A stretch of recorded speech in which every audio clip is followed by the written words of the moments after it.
प्यारे देशवासियों, नमस्कार।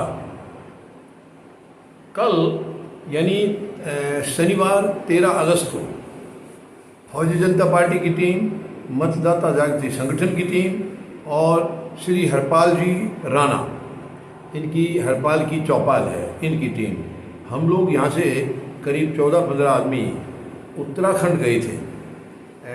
हर घर तिरंगा अभियान के तहत उत्तराखंड गए थे। आप सबको ध्यान होगा, बिपिन रावत साहब हमारे former chief of army staff हुआ करते, उसके बाद वो पहले CDS बने थे। दुर्भाग्यवश पिछले साल 8 दिसंबर को हेलीकॉप्टर क्रैश की वजह से एक दुर्घटना के कारण उनकी मौत हो गई थी। बहुत ही दुखद खबर थी देश के लिए, यानी जो सेनाओं के मुखिया रहे और उसके बाद तीनों सेनाओं के चीफ रहे, chief of defence staff.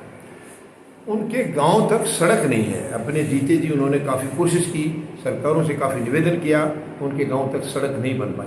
Harpal Singh Rana ji, उनके जीते जी भी उनसे मिले थे और इस सड़क के बारे में बातें हुई थी उनसे। इसके बाद जब ये चले गए, हरपाल सिंह राणा जी ने भी सोचा, हम लोगों ने बैठ कर डिसाइड किया कि इसकी तुरंत जो है हमें कोई कार्रवाई करनी चाहिए। तो फिर इन्होंने टेकअप किया केस, वहाँ की अथॉरिटीज़ के साथ फाइनली टेंडर हो गया है वहाँ और सड़क बननी शुरू भी हो गई है। हालांकि उन्होंने ये कहा था कि हम कुछ, हमारी जब जाने का प्रोग्राम था, कल तक कुछ तैयार करेंगे, लेकिन 1-1.5 किलोमीटर हमें पैदल जाना पड़ा है। अब उन्होंने ये विश्वास दिलाया है कि 8 दिसंबर जो उनकी पहली बरसी होगी उससे पहले कंप्लीट कर ली जाएगी। तो इस अभियान के तहत हम जनरल रावत साहब के घर गए थे, गाँव गए थे, और रास्ते में हमने 3 जगह और 3 पड़ाव थे, वहाँ ध्वज फहराया है, झंडा वितरण किया है। काफ़ी बहुत ही खूबसूरत प्रोग्राम था। इसके बाद हम उनके घर पहुंच के उनके परिवार से सबसे मिले हैं, वहाँ भी ध्वज फहराया है, तिरंगा फहराया है। वहाँ पर हमने जो आज़ादी का अपना अमृत महोत्सव चल रहा है उसके तहत हमारा ये दौरा था, और उनके घर झंडा फहराने के बाद 3-4 घंटे परिवार के साथ हम रुके हैं, वहाँ के हालात का और जायज़ा लिया है।